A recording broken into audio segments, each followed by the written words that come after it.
વડોદરા જિલ્લાના સાવલી ખાતે આવેલી બ્રહ્મલીન સાવલીવાળા સ્વામીજી દ્વારા સ્થાપિત અને સાવલી તાલુકા કેળવણી મંડળ સંચાલિત આર્ટ્સ એન્ડ કોમર્સ કોલેજ ખાતે શિક્ષણ, સમાજ સેવા અને વિકાસનો અનોખો સમન્વય સર્જતો ભવ્ય કાર્યક્રમ યોજાયો.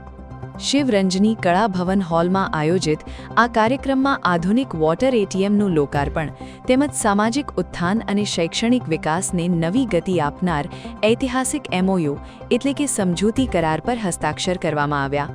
કોલેજ પ્રશાસન અને મહેન્દ્રભાઈ જશભાઈ ઇનામદાર ચેરિટેબલ ટ્રસ્ટ વચ્ચે થયેલા આ કરાર દ્વારા વિદ્યાર્થીઓને વધુ શૈક્ષણિક તકો, સમાજલક્ષી પ્રવૃત્તિઓ અને સર્વાંગી વિકાસ માટે મહત્વપૂર્ણ સહયોગ મળશે. કાર્યક્રમના મુખ્ય અતિથિ તરીકે ઉપસ્થિત શ્રી ગોવિંદ ગુરુ યુનિવર્સિટી ગોધરાના કુલપતિ પ્રોફેસર ડોક્ટર હરિભાઈ કટારિયા અને સાવલીના ધારાસભ્ય કેતનભાઈ ઇનામદારે આ પહેલને શિક્ષણ અને સમાજસેવાના ક્ષેત્રમાં પ્રેરણાદાયી ગણાવી હતી.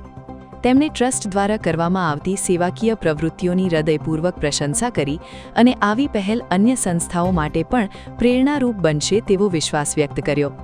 કાર્યક્રમની વિશેષતા તરીકે કોલેજના વિકાસમાં આર્થિક અને સામાજિક યોગદાન આપનાર દાતાશ્રીઓનું મંચસ્થ મહાનુભાવોના હસ્તે શાલ ઓઢાડી અને સ્મૃતિચિહ્ન અર્પણ કરીને ભવ્ય સન્માન કરવામાં આવ્યું.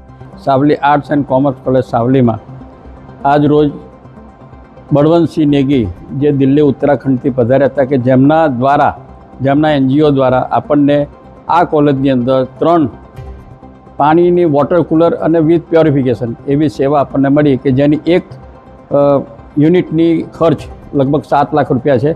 7 તારીખ 21 લાખ રૂપિયાનું દાન આપણને મળ્યું અને એ અંગે આજનો આ પ્રોગ્રામ અમે ઘડવામાં સદભાગી બન્યા અને સાથે સાથે ધારાસભ્યશ્રી પણ આ પ્રોગ્રામમાં ઉપસ્થિત રહ્યા અને VC સાહેબ જે 300 કોલેજો આ 5 જિલ્લાની અંદર ધરાવે છે એવા પ્રોફેસર હરિભાઈ કટારિયા સાહેબ પણ આપણી સામે ટૂંકા ગાળાની નોટિસની અંદર ઉપસ્થિત રહ્યા અને અમને પ્રોત્સાહિત કર્યા. એટલે પ્રોત્સાહિત કરવાના કારણે આજે અમે અમારી જેટલી પણ માગણી હતી એ માગણી આજે દરેક વ્યક્તિઓ તરફ અમે હાથ લંબાવીને માગી કે ભાઈ અમને કંઈક પણ આ કોલેજની અંદર આપો. કોલેજની સાથે સાથે ખાલી કોલેજ નહીં પણ આ તાલુકા કેળવણી મંડળ સંચાલિત બધી જ ભગીની સંસ્થાઓ માટે પણ આપણે રજૂઆત કરી છે અને જેના કારણે કોમ્પ્યુટરના ક્લાસ કે સ્માર્ટ ક્લાસ કે AC કે બીજી બધી સુવિધાઓ જે આજે ધારાસભ્યએ પણ એમના વક્તવ્યની અંદર લઈ લીધું અને JRDCના પ્રમુખ પણ શર્માજી હાજર હતા. એમને પણ